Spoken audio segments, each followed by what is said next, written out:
তাহলে বিএনপি যাচ্ছে কোথায়? অজানা গন্তব্যে। ভয়ঙ্কর ক্রান্তিকাল বিএনপির জন্য নেমে এসেছে।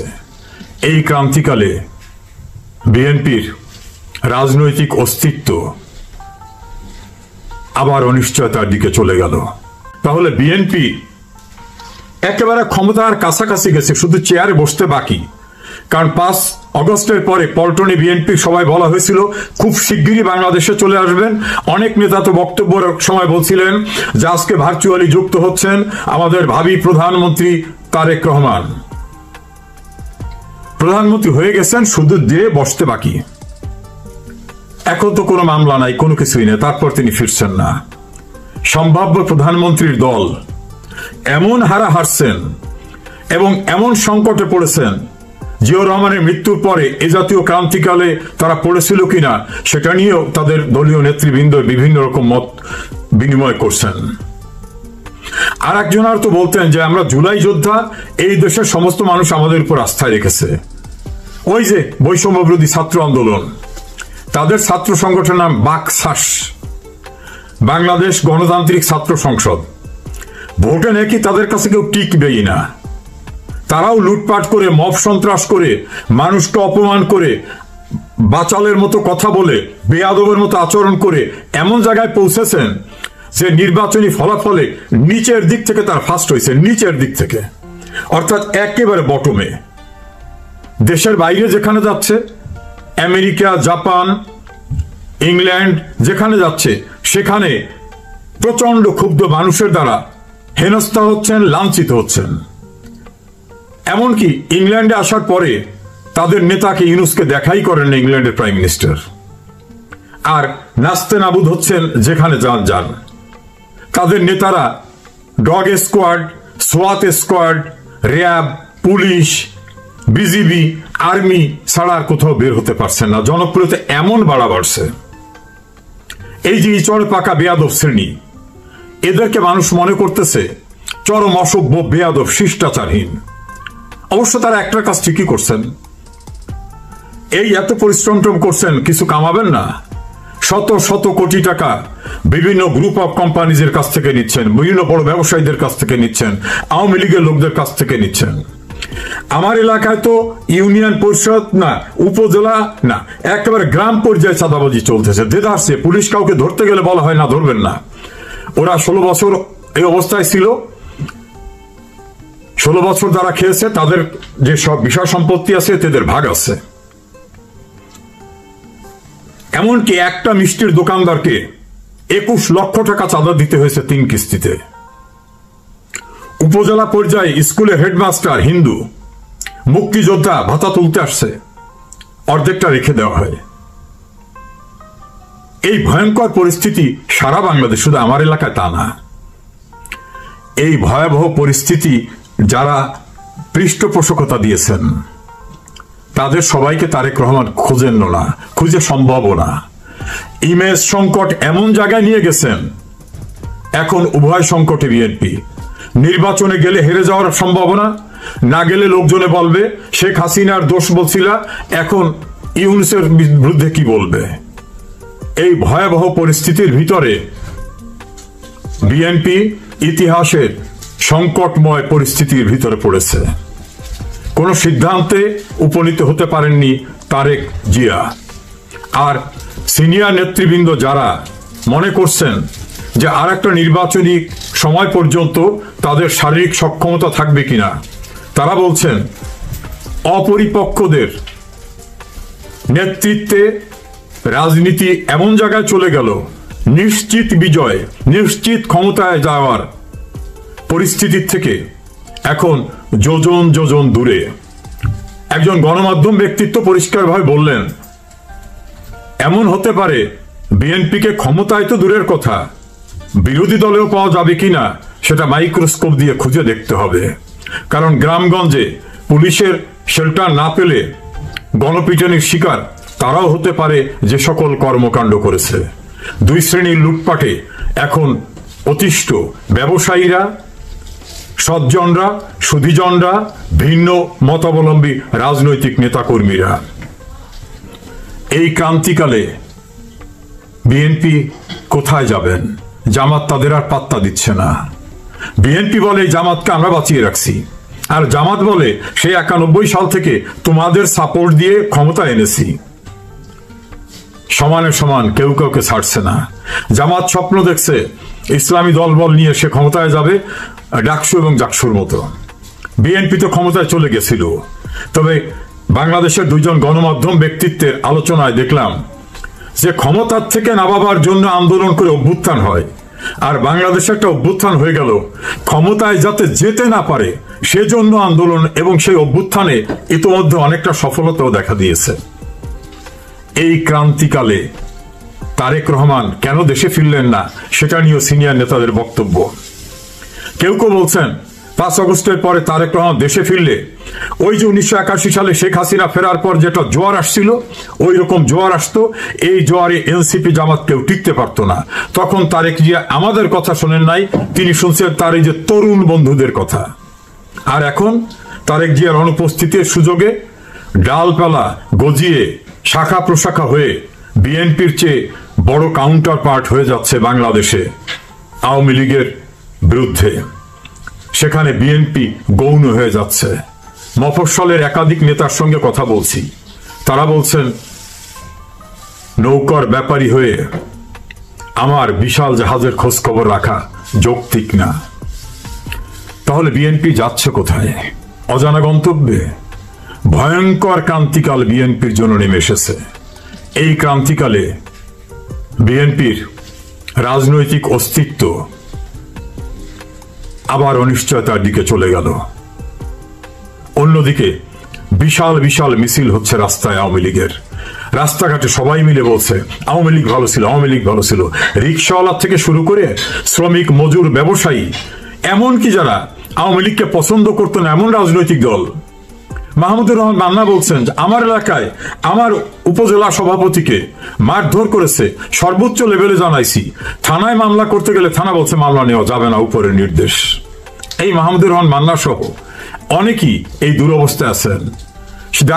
সাবেক বিপি নুরুল হক নুরু এই ইউনুস আমলকে ইনভাইট করে আনার অন্যতম কারিগর, এখন হাসপাতালে ক্রিটিক্যাল অবস্থায়। তাদের দলের নেতা নাহিদ ইসলাম বলছেন মাহফুজ আলমকে মৃত্যু অপমানিত করার জন্য সম্মতি দেওয়া হয়েছিল, এখন এরপর আমাদের পালা। বোঝা গেল শেকড়ের সঙ্গে যোগাযোগ না থাকলে, মানুষের ভালোবাসা অর্জন করতে না পারলে অবস্থা কোথায় গিয়ে দাঁড়ায়। বিএনপি, জামাত, এনসিপি সবাই কিন্তু বুঝতে পারছেন ভয়াবহ সংকটের মুখে এনসিপি, ভয়াবহ সংকটের মুখে বিএনপি। শ্যাম রাখি না কুল রাখি, জামাতও তাদের এখন আর পাত্তা দিচ্ছে না। এই পরিস্থিতিতে আবার মানুষের ভিতর উন্মেষ, আওয়ামী লীগ আসুক, অন্তত শান্তিতে স্বস্তিতে থাকতে পারবো, দেশের উন্নয়নের অগ্রযাত্রা থাকবে, যা অন্য কেউ এ পর্যন্ত দেখাতে পারেনি, বরং শেখ হাসিনা দেখিয়েছে। অপেক্ষা করুন, খুব শিগগিরই মানুষের প্রত্যাশা পূরণ হবে। হঠাৎ উচ্ছ্বাসে মেতে উঠে সন্ত্রাস, নৈরাজ্য, লুটপাট 2 লেভেলের যারা করেছেন, আমার মনে হয় না মানুষ তাদেরকে আবার ক্ষমতায় কোনোভাবে নিয়ে আসবে। বাংলাদেশের অস্থির সময়ে স্থিরতার কোনো লক্ষণ নেই, ক্রমান্বয়ে অবনতি ঘটছে। অজানা গন্তব্যে বাংলাদেশ, কোথায় নিয়ে যাওয়া হচ্ছে দেশটাকে কেউ বলতে পারেন না।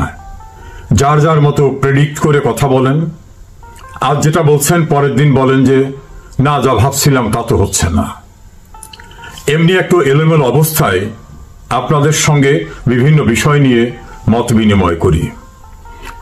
বিএনপি এখন উভয় সংকটে, এবং বিএনপির ইতিহাসের খুবই খুবই অবনতিশীল একটি ক্রান্তিকাল এখন তাদের জন্য। এই ক্রান্তিকাল অতিক্রম কিভাবে করবেন সে সিদ্ধান্ত তারা নিতে পারছেন না। এমন একটি বিষয় নিয়ে আজ আপনাদের সঙ্গে কথা বলছি। 2024 সালের 5 আগস্ট প্রধানমন্ত্রী শেখ হাসিনাকে সরিয়ে আওয়ামী লীগ বিরোধীরা মনে করেছিল এখনই উপযুক্ত সময় বিনাশ করে দেওয়া আওয়ামী লীগ নামের আর কোনো কিছুর অস্তিত্ব রাখা যাবে না, এবং তারা সেভাবেই কাজকর্ম করছিলেন। দেধারসে দখল বাণিজ্য শুরু হয়ে গেল। তবে দুইটা পর্ব। বিএনপি দখল করেছে হাট ঘাট, গরুর বাজার, বাস স্ট্যান্ড, আওয়ামী লীগ নেতাদের মাছের খামার, পুকুর, বাড়ি, দোকান বাণিজ্য সবকিছু। তাদের ঠিকাদারি কাজ, তাদের সরকারি অফিস বা তাদের বাণিজ্যিক অফিস সব দখল করে নগদ টাকা কামাতে ব্যস্ত হয়ে গেছেন। এটা ইউনিয়ন পর্যায় থেকে শুরু করে রাজধানী পর্যন্ত সর্বত্র। এমনকি আওয়ামী লীগের নেতা হওয়া দরকার নেই, আওয়ামী লীগের কর্মী হলেই হলো। আওয়ামী লীগের নেতাদের সঙ্গে সুসম্পর্ক যারা রেখেছে তাদেরও লুটপাট করে একেবারে বিপন্ন করে দিয়েছেন। এই লুটপাটের স্বর্গরাজ্যে পরিণত করে ফেলছিল বিএনপির মাঠ পর্যায়ে নেতৃবৃন্দ, এমনকি কেন্দ্রের অনেকে। আমার নিজ এলাকা পিরোজপুরে ইতিহাসের সবচেয়ে বেশি লুটপাট হয়েছে। আমার নিজ উপজেলা নাজিরপুরে সন্ত্রাস, চাঁদাবাজি, লুটপাট, আমার বাড়িঘর লুটপাট করা, থানা সদরে আমার ভাই, আমার জেলা আওয়ামী লীগ নেতৃবৃন্দ, আমাদের অন্য নেতৃবৃন্দর ভয়ঙ্কর লুটপাট হয়েছে। প্রশাসন কোথাও বাধা দিতে গেলে স্থানীয় বিএনপি নেতারা বলতেন 16 বছর ওরা কিছু করতে পারে নাই, এখন এরা কিছু করে খাবে, এদের বাধা দিবেন না। একাধিক পুলিশ কর্মকর্তা বলেছে যে স্যার, আমরা ঠেকাতে গেলে বিএনপির নেতারা ফোন করে বলে না, ওরা যেটা করতেছে এটা অন্যায় না, 16 বছর এরা অত্যাচারের ভিতর ছিল, এখন এভাবে কিছু করে খাবে, এটা অবৈধ না। আর জামাতও দখল করেছে, দেধারসে বুদ্ধিমত্তা দিয়ে দখল করেছে।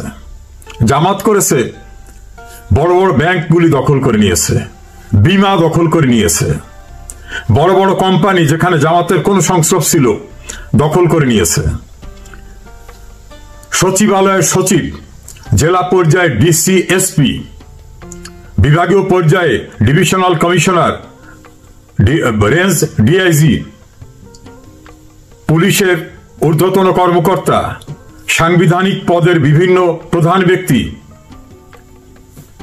সচিবালয়ের সচিব থেকে শুরু করে অন্যান্য গুরুত্বপূর্ণ পদ, বিশ্ববিদ্যালয় ভাইস চ্যান্সেলর, সরকারি কলেজ ও বিভিন্ন কলেজের গুরুত্বপূর্ণ পদ, তারা ইন্টেলেকচুয়ালিটি যেটা সেটাকে দখল করেছে। দখল বাণিজ্যে কেউ পিছিয়ে ছিল না।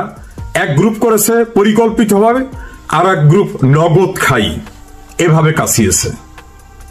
আর মবে জামাত অবশ্যই সম্পৃক্ত ছিল, কিন্তু তারা ফেসে পড়েনি। আর বিএনপি সারা বাংলাদেশের গ্রাম থেকে শুরু করে ইউনিয়ন, উপজেলা, হেন কোনো জায়গা নাই যেখানে মব সন্ত্রাস করেনি। এই মব সন্ত্রাস এমন ভাবে করেছে যারা নানা কারণে আওয়ামী লীগের পর হয়তো খুব খুশি ছিল না, তারাও বলেছে যে বাংলাদেশের ইতিহাসে তো কোনোদিন এই জাতীয় নৈরাজ্য, এই জাতীয় সন্ত্রাস দেখিনি।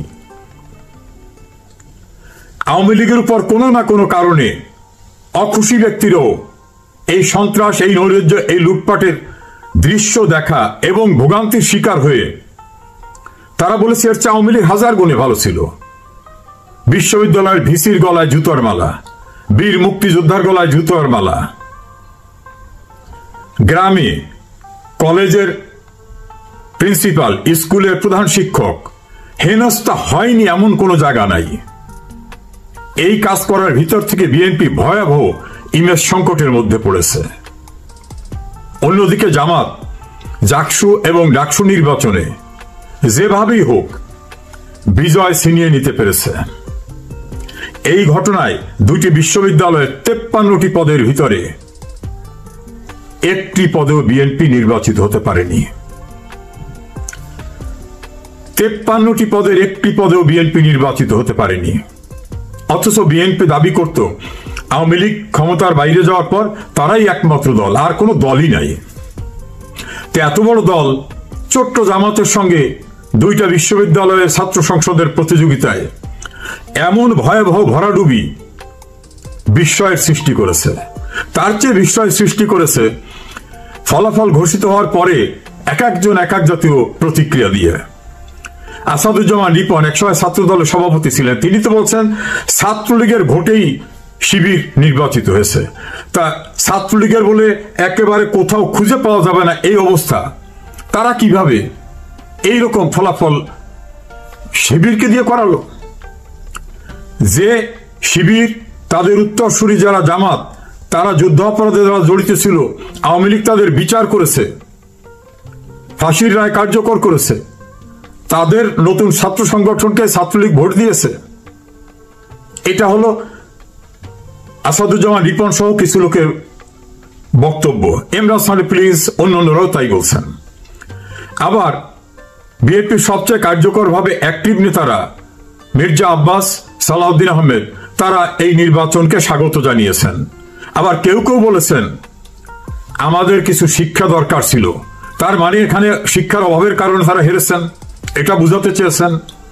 ফলে আগামী নির্বাচনের জন্য এটা আমাদের একটা শিক্ষা হয়েছে, এমন কথাও কেউ কেউ বলছেন। অর্থাৎ একজনের প্রতিক্রিয়ার সঙ্গে আর একজনের প্রতিক্রিয়ার কোন রকম মিল নাই। তাহলে অফিসিয়াল স্টেটমেন্টটা কি বিএনপির? বিচ্ছিন্নভাবে যার যার মতো করে কথা বলছেন। জাহাঙ্গীরনগর বিশ্ববিদ্যালয়ে তারা নির্বাচনকে বয়কট করছেন। এখন চাকসু, বাকসু, ইউকসু বিভিন্ন জায়গায় নির্বাচন হবে বিশ্ববিদ্যালয়ে। এখানেই গুরুত্বপূর্ণ বিষয়, বিএনপি কি সেখানে নির্বাচন করবে? যদি করে হেরে যায়, তাহলে এইটার কি সুদূর প্রসারী একটা প্রভাব জাতীয় সংসদ নির্বাচনে আসবে? অথবা স্থানীয় সরকার নির্বাচন হলে সেই প্রভাব আসবে যে বিশ্ববিদ্যালয়ের ছাত্ররা বিএনপিকে পছন্দ করেনি, তারা জামাতকে পছন্দ করেছে, জামাতিদের ভোট দিছে। তো শিক্ষিত ছাত্ররা তারাই জামাতকে পছন্দ করছে যখন আমরা ওইদিকেই যাই, এরকম হবে কিনা এই আশঙ্কার ভিতরে, এ শঙ্কার ভিতর পড়েছে বিএনপি। নির্বাচন করে হেরে গেলে এটা হতে পারে। তাহলে কি নির্বাচন বয়কট করব?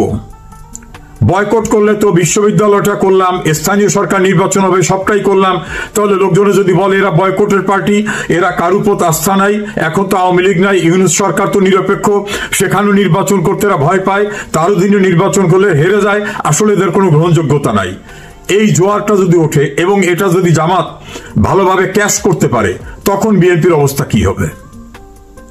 এই ভয়ঙ্কর পরিস্থিতিতে আগামী ছাত্র সংসদ নির্বাচন, কলেজ সংসদ নির্বাচন, ইউনিভার্সিটি, স্থানীয় সরকার নির্বাচনে কি অবস্থান হবে বিএনপির? তারেক জিয়া একাধিক তার তরুণ অ্যাসোসিয়েটদের সঙ্গে কথা বলে মতামত নিয়েছেন, তাদের পরামর্শ নিয়েছেন। সিনিয়র নেতাদের সঙ্গে তিনি কথা বলছেন, যার যার অভিমত তিনি নিচ্ছেন। এখন পর্যন্ত সম্মিলিত কোনো পরামর্শ বা মতামত নাকি তিনি পাননি। তাহলে তাদের সিদ্ধান্ত কি? খুব শিগগিরই চাকসু, রাকসু, অন্যান্য ইলেকশন হবে, নির্বাচন বয়কট। অভিযুক্ত করবেন কাকে? যার সঙ্গে লন্ডনে মিটিং করে একাত্ম হয়ে গেলেন, ইউনূসের সঙ্গে ঐক্যবদ্ধ হলেন, সেই ইউনূস কি আপনাদেরকে মূলা ঝুলিয়ে বিদায় করতেছে? বোঝা গেছে কিছু? ইউনূসের উপর আস্থা রেখে দেশের ইউনূসের বিরুদ্ধে যারা কথা বলতো নিজ দলের, তাদের মুখে তালা লাগিয়ে দিয়েছেন তারেক রহমান। আর ইউনূসের প্রশাসন ইতিমধ্যে দুইটায় যে নির্বাচন দেখিয়েছে, তার স্বরাষ্ট্র উপদেষ্টা বলছেন জাতীয় সংসদ নির্বাচনে এই স্টাইল হবে, এটাই নাকি তার একটা মডেল। তাহলে এই মডেল হলে বিএনপির আর অস্তিত্ব থাকার সম্ভাবনা নাই, এটাই অনেকে মনে করেন। তাহলে বিএনপি যাবে কোথায়? তারেক রহমান 5 আগস্টের পরে একটা বক্তৃতায় বলছিলেন আগামী নির্বাচন হবে অনেক কঠিন নির্বাচন। বিএনপি নেতা কর্মীরা বলছে ওটা ভাইয়ার বলার কথা, তাই বলছেন আমাদের সঙ্গে নির্বাচন করারই তো কেউ নাই, কোথাও লোকই নাই, প্রতিদ্বন্দ্বী নাই। আর একটা বক্তৃতায় তিনি নাকি বলছেন অদৃশ্য শক্তির সঙ্গে আমাদের কিন্তু লড়াই করতে হচ্ছে। তারা বলছে এগুলো তারেক রহমান কথার কথা বলতে হয়, সেই জন্য বলছেন। কিন্তু তারেক রহমানের ওই দুইটা বক্তব্য এখন বিএনপির সিনিয়র নেতারা বলতেছেন যে ওনাকে কিন্তু আমরা বলছিলাম, উনি সেটা উপলব্ধি করে বক্তব্য দিয়েছিলেন, লুটপাট করা কয়েক হাজার লোককে দল থেকে বহিষ্কারও করছিলেন। তারপরেও এই যে তৃষ্ণার্ত যারা লুটপাট পার্টি, তাদের ফেরানো যায়নি। এদের কারণে এখন এমন ইমেজ সংকট হয়েছে যে মানুষ আর বিএনপিতে আস্থা রাখতে চাচ্ছেন না। অন্যদিকে আওয়ামী লীগের মিছিল ক্রমান্বয়ে বাড়ছে। অপ্রতিরোধ্য গতিতে ঢাকা শহরে হাজার হাজার মানুষ মিছিলে বেরিয়ে আসছে। রাস্তাঘাটে, কলকারখানায়, গ্রামে, শহরে, নগরে, বন্দরে, গরিব, রিকশাওয়ালা, যাকেই জিজ্ঞাসা করা হয় আমরা সামাজিক যোগাযোগ মাধ্যমে দেখি, তারা বলে আওয়ামী লীগ ভালো ছিল, আওয়ামী লীগ যা করছে কেউ কোনদিন করে নেই, আওয়ামী লীগের সময় রিক্সা চালায় ভালো ছিলাম, শ্রমিক বলে আমি ভালো ছিলাম, রাস্তার পাশে যে ফল বিক্রি করে সেও আমি বলে আমি ভালো ছিলাম। তারা এখন আওয়ামী লীগকে চায়। আর বিএনপিকে তাদের দীর্ঘদিনের মিত্র জামাত একটা চূড়ান্ত লেসন দিয়ে দিছে। এই লেসন, এই শিক্ষার ধারাবাহিকতা যদি জামাত অব্যাহত রাখে। আজকের বিষয় হচ্ছে এই যে কয়েকদিন ধরে ঢাকা বিশ্ববিদ্যালয় এবং জাহাঙ্গীরনগর বিশ্ববিদ্যালয়ের নির্বাচন নিয়ে নানান উত্তেজনা চলছে। এই উত্তেজনার ভিতরে বাংলাদেশের যে জাতীয় রাজনীতি সেটা একটু চাপা পড়ে গেছে। এই চাপার ভেতরে যে ঘটনাটি ঘটে যাচ্ছে সেটি আপনারা অনেকেই হয়তো জানেন না। না জানার মূল কারণটা হচ্ছে আপনাদেরকে জানতে দেওয়া হচ্ছে না। বাংলাদেশে যে মিডিয়া আছে, মিডিয়াগুলি সব বিক্রি হয়ে গেছে। আওয়ামী লীগ জামানায় যেই সব আওয়ামী লীগ করেন এরকম মানুষের মালিকানা যেসব রেডিও, টেলিভিশন, সংবাদপত্র ছিল, এগুলো সবগুলো দখল নিয়েছে বাংলাদেশের এই রাজাকার বাহিনী, আলবদর বাহিনী, জামাত বাহিনী, এনসিপি বাহিনী এবং বিএনপি বাহিনী। তারা এই সংবাদপত্রগুলোকে দখল করে নিয়ে এখন যেটা করেছে, এখন তারা শুধুমাত্র এনসিপি, বিএনপি, জামাত এবং সরকারের খবরের বাইরে বাংলাদেশের আর কোনো খবর আসে না। তাই আপনারা জানেন না যে কি চলছে। সেনাবাহিনীর বিরুদ্ধে নানান কথা বলা হচ্ছে, নানান রকমের কটূক্তি করা হচ্ছে, কিন্তু সত্যিকার অর্থে বাংলাদেশের সেনাবাহিনী ছাড়া এই সরকারের পক্ষে একদিনও চলা সম্ভব নয়। কারণ বাংলাদেশে যে পুলিশ, এই পুলিশের বিরুদ্ধে নানান অভিযোগ, হত্যা, নির্যাতন করে পুলিশকে মোটামুটি ডিমোরালাইজ করা হয়েছে। একটি মাত্র বাহিনী বেঁচে আছে, সেটি হচ্ছে সেনাবাহিনী। 30,000 সেনাবাহিনী ব্যারাক থেকে আসে, তারা এই রাষ্ট্রের দায়িত্বে এখন নিয়োজিত আছে। কিন্তু তাদের বিরুদ্ধে টাকলারা যেই পরিমাণে বিষোদ্গার করছে, নতুন করে রাজনীতি হওয়ার যে খায়েশ, এই খায়েশে তারা যা করছে এটা সম্পর্কে হুমায়ুন আমাদের একটি নাটক বা গল্পের উদাহরণ দিয়ে বলি আপনাকে। হোটেল গ্রেভার ইন নামে হুমায়ুন আমাদের একটি গল্পের বই আছে। ওই গল্পের বইতে একটি গল্পের নাম হোটেল গ্রেভার ইন। তো আমেরিকাতে কিছু মানুষ আছে, তারা জীবনেও কোনোদিন বিখ্যাত হতে পারেনি, না রাজনীতিতে, না সমাজনীতিতে, না অর্থনীতিতে, না ব্যক্তিগত জীবনে, না সিনেমায়, না গল্পে, না উপন্যাসে। কোথাও তাদেরকে বিখ্যাত চরিত্র হিসেবে কেউ কাউন্ট করেনি, কখনো করেনি, করার সম্ভাবনাও থাকে না। তো তারা চিন্তা করলো সারা জীবন আমরা এরকম অবহেলিত থেকে যাব, আমাদেরকে কি কোনোদিনও পত্রিকায় খবরে দেখাবে না, আমরা কি কোনোদিনও নিউজে আসবো না, আমাদের কোনোদিনও ফলাও করে প্রচার করা হবে না। তো তারা একটা সিদ্ধান্ত নিল যে তারা একটা বিশেষ দিনে আমেরিকার হোটেল গ্রেভার ইন থেকে ল্যাংটা হয়ে দৌড় দেবে, মানে কাপড় চোপড় খুলে ল্যাংটা হয়ে দৌড় দেবে। এই ল্যাংটা দৌড় দেখার জন্য সারা পৃথিবীর বড় বড় সাংবাদিক, যারা নিউ ইয়র্কে, যারা ম্যানহাটানে, যারা ওয়াশিংটন ডিসিতে, ক্যালিফোর্নিয়ায়, তারা এসে এই হোটেল গ্রেভার ইনে এসে তারা তাদের ছবি তোলে, তাদের ভিডিও করে, পুরো বিশ্বে তারা ছড়িয়ে দেয়, পত্রিকার হেড নিউজ হয়। তার মানে হচ্ছে নিজের কাপড় খুলে দৌড় দিয়ে বিখ্যাত হওয়ার যে একটা নজির আমেরিকার হোটেল গ্রেভার ইনে সৃষ্টি করেছিল, বাংলাদেশে ওই টাকলা ব্যারিস্টাররাও ঠিক তাই করছে। মানে যাচ্ছে তাই গালিগালাজ করছে, মানে নিয়মের বিরুদ্ধে গিয়ে কিছু কিছু কথাবার্তা বলছে, নিজেকে ওই যে ল্যাংটা করার যে কায়দা, সে ল্যাংটা করার জন্য। কিন্তু আপনি যতই ল্যাংটা হন, আপনার কিন্তু বাঁচার সুযোগ নাই, আইনের হাতে আপনাকে ধরা দিতেই হবে, সময়ের অপেক্ষা। তা এখন যেটা বলছিলাম যে ডক্টর ইউনূস জাহাঙ্গীরনগর বিশ্ববিদ্যালয়ের নির্বাচনের পর আজকে 3 দিন পরে যখন রেজাল্ট হলো, তখন ডক্টর ইউনূসের কিন্তু কাপড় চোপড় ভিজে যাওয়ার অবস্থা। কেন? কারণ ছোট্ট একটা ইউনিভার্সিটির নির্বাচন করতে যদি এইরকম হিমশিম খেতে হয়, ছোট্ট একটি ইউনিভার্সিটির নির্বাচন করতে যায় 11,000 ভোটারকে ম্যানেজ করতে গিয়ে, বিশ্ববিদ্যালয়ের এত শিক্ষক, এত তরুণ ছাত্র, পুলিশ, বিডিআর, আনসার, এত কিছু দেওয়ার পরও যদি একটি নির্বাচনের রেজাল্ট দিতে 3 দিন সময় লেগে যায় 11,000 ভোটে, সেই জায়গায় এই 18 কোটি মানুষের দেশ, 12 থেকে 13 কোটি ভোটার বা 14 কোটি ভোটার বা 12 কোটি ভোটার, এই 12 কোটি ভোটারকে সামলানোর কোনো ক্ষমতাই ডক্টর ইউনূসের নেই। তাই ডক্টর ইউনূস সিদ্ধান্ত নিয়েছেন বলে আমরা শুনেছি যে তিনি যেই কোনোভাবেই হোক ডিসেম্বরের আগেই তিনি পদত্যাগ করে সসম্মানে আমেরিকাতে চলে যাবেন। তিনার বাপের দেশে, সেখানে গিয়ে তিনি থাকবেন। আর এখানে ডক্টর ইউনূসের স্থলাভিষিক্ত কাকে করা যায় এটার একটা ময়না তদন্ত চলছে। ময়না তদন্ত কেন বললাম? ময়না তদন্ত তো মৃত্যুর পর হয়। আসলে যে ডক্টর ইউনূসের প্রতি মানুষের যে মায়া, যে একটা মানে ভালোবাসা বা যে রকমের একটা বিশ্বাস ছিল, সেটা মারা গেছে অনেক আগে। এখন এই মারা যাওয়ার পর এটাকে এখন ময়না তদন্ত চলছে। এই ময়না তদন্ত করে তারা স্থির করছে। ইতিমধ্যে কিন্তু আপনি এই কথাটি কেন সত্য মেনে নেবেন? জামাতে ইসলামী রিসেন্টলি বলছে যে ডক্টর ইউনূসের সরকার নিরপেক্ষ সরকার নয়, কারণ ডক্টর ইউনূসের সরকারের অধীনে সুষ্ঠু নির্বাচন হবে বলে তারা মনে করে না। তার মানে তাদেরকে দিয়ে একটা বিশেষ গোষ্ঠী কথা বলাচ্ছে। এর কারণ খুব শীঘ্রই ডক্টর ইউনূস আমেরিকাতে যাবেন, সেখান থেকে আর ফিরবেন কিনা সেটা এক আল্লাহ জানে আর ডক্টর ইউনূস জানে, আমরা জানি না। তবে আমরা যেটুকু খবর পেয়েছি তাতে তিনি ফিরে আসার সম্ভাবনা কম। আর যদি আসেনও, ডিসেম্বরের আগে তিনি আবার চলে যাবেন। একটি সুষ্ঠু নির্বাচনের যে আশা মানুষের, যে আকাঙ্ক্ষা মানুষের, সেটা বাস্তবায়ন করা ডক্টর ইউনূসের সেই সক্ষমতা নেই। আপনারা দেখেছেন আমাদের প্রতিবেশী রাষ্ট্র এই মাত্র ঢাকার মানে বাংলাদেশের বর্ডার থেকে, উত্তরবঙ্গের বর্ডার থেকে নেপালের দূরত্ব 32 কিলোমিটার। এই 32 কিলোমিটার দূরে নেপালে একটি অভ্যুত্থান হয়েছে, সরকার পতন হয়েছে, সরকার দেশ ত্যাগ করেছে, অনেককে হত্যা করা হয়েছে, ধ্বংস করা হয়েছে এবং পার্লামেন্ট ভবনটিকেও পুড়িয়ে দিয়ে জ্বালিয়ে দেওয়া হয়েছে।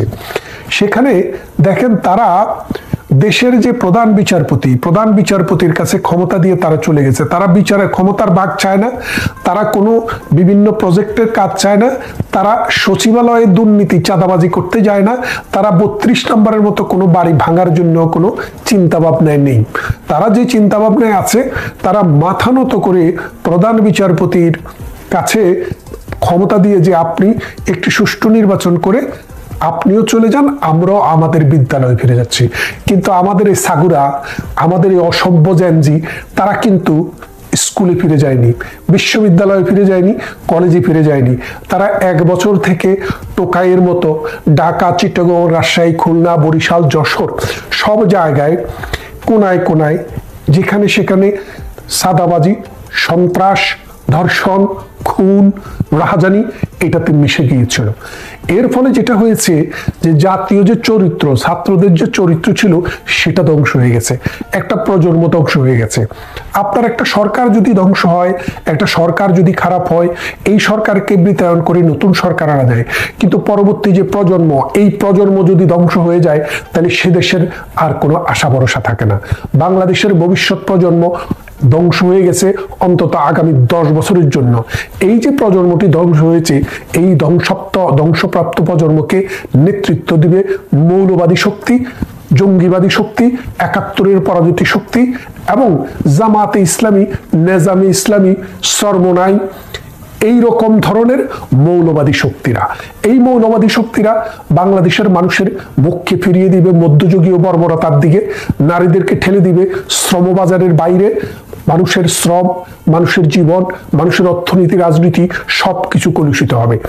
এই অবস্থায়, এমন একটা অবস্থায় ডক্টর ইউনূসের পক্ষে নির্বাচন করা যেহেতু সম্ভব নেই, খুব শীঘ্রই আমরা বিশ্বাস করি এবং আমরা জানি এবং আমরা বুঝতে পারছি যে একটি সরকার আসছে। বিএনপিও এই জাহাঙ্গীরনগরের নির্বাচনের পর আর ঢাকা বিশ্ববিদ্যালয়ের নির্বাচনের পর বিএনপি কিন্তু দেখেন, বিএনপি এখন এই রাজনীতিতে মূল চালিকা শক্তি। সেই বিএনপি জাহাঙ্গীরনগরের নির্বাচন থেকে নিজেদেরকে পুল আউট করে নিয়েছে, আর ঢাকা বিশ্ববিদ্যালয়ের নির্বাচনকে বলেছে আটারলি এটা একটা অবৈধ নির্বাচন এবং এটা একটা সাজানো নির্বাচন, পাতানো নির্বাচন। এবং এর ফলে কি হলো যে নির্বাচন ব্যবস্থায় যদি একটা ইউনিভার্সিটির নির্বাচন করতে না পারে একটা সরকার ক্ষমতায় থেকে, তাহলে তারা পুরো দেশের নির্বাচন করবো কিভাবে? তাই বিএনপিও তলে তলে আর্মির সাথে সমঝোতা করছে, আর্মির সাথে আলাপ আলোচনা হচ্ছে বিএনপির বড় বড় নেতাদের, যে কবে, কখন, কিভাবে একটি তত্ত্বাবধায়ক সরকার আসবে। আর্মি সেখানে সরাসরি চীনে আসবে না, আর্মি ব্যাকড, আর্মিরা নির্বাচন করে দিবে মানুষ, অথবা বিভিন্ন দল থেকে নির্বাচন করে দিবে মানুষ। সেই মানুষরা দেশ একটা নির্বাচনকালীন সরকার পরিচালনা করে একটি সুষ্ঠু নির্বাচন করবে। তাই ডক্টর ইউনূস অতদিনে তার যা হাতিয়ে নেওয়ার, যা বাগিয়ে নেওয়ার, তা নিয়েছে। আর ওই যে সমন্বয়ক নামে যে সন্ত্রাসীরা, এনসিপি নামে যে সন্ত্রাসীরা, এরা কিন্তু এক একটা ফুলে কিন্তু কলা গাছ হয়ে গেছে। আপনারা দেখেছেন কিনা? আমরা ছোটবেলায় শুনতাম, হুজুররা বলতেন ওয়াজ করতে, যে যারা সুদ খায়, ঘুষ খায়, তাদের পেট মোটা হয়ে যায়। তো এই পেট মোটাদের দল কারা? এই যে দেখেন হাসনাত, সার্জিজ, এগুলার কি অবস্থা, এক একটা গবর মতো হয়ে গেছে। অথচ মানে 2024 সালের 5 আগস্টের আগে এক একটা চিপচিপে শরীর ছিল, আর এখন এক একটা টাকার পাহাড়, শরীরের পাহাড়, এবং সন্ত্রাস দুর্নীতি করে সম্পদের পাহাড় বানিয়ে ফেলেছে। এই সন্ত্রাস, এই দুর্নীতিবাজরা এই রাজনীতিতে এসে কালো টাকা ঢালার অপেক্ষায় আছে। কিন্তু যতই ঢালেন, এই দেশের আইন, এই দেশের বিচার আপনাদেরকে ক্ষমা করবে না। আপনাদেরকে শ্বশুর বাড়িতে যেতেই হবে। এবং আরেকটি বিষয় হচ্ছে, তত্ত্বাবধায়ক সরকার যদি আসে, সেই তত্ত্বাবধায়ক সরকার কি আওয়ামী লীগকে নির্বাচন করতে দেবে? গ্যারান্টি রাখেন। এবং নিশ্চিতভাবে বলি, এই নতুন তত্ত্বাবধায়ক সরকার আসার পর প্রথম যে কাজটি হবে, সেই কাজটি হবে সকল দলকে সমানভাবে সুযোগ দেওয়ার জন্য সকল দলের রাজনৈতিক কর্মকাণ্ডের উপর থেকে নিষেধাজ্ঞা প্রত্যাহার করা হবে। এবং এই নিষেধাজ্ঞা প্রত্যাহার করার পর বাংলাদেশ আওয়ামী লীগ মাঠে নামবে এবং তারাও নির্বাচনে অংশগ্রহণ করবে।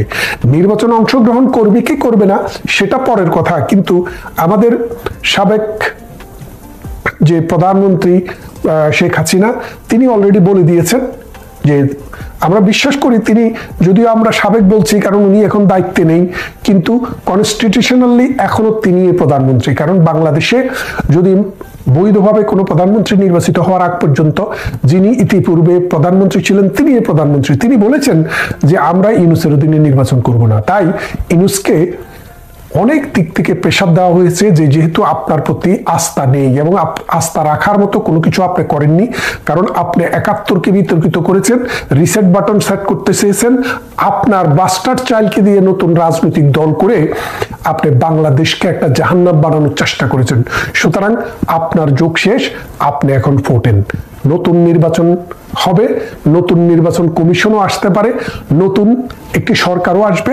সেই সরকারের কাজ হবে একটি সুষ্ঠু নির্বাচন করা, আর সেই নির্বাচনে প্রথম কাজ হবে সেই নতুন সরকারের আওয়ামী লীগ সহ যেসব রাজনৈতিক দলের উপর এই মানে নিষেধাজ্ঞা দেওয়া আছে, নিষেধাজ্ঞা বলতে কর্মসূচিতে, সেটা প্রত্যাহার করা হবে।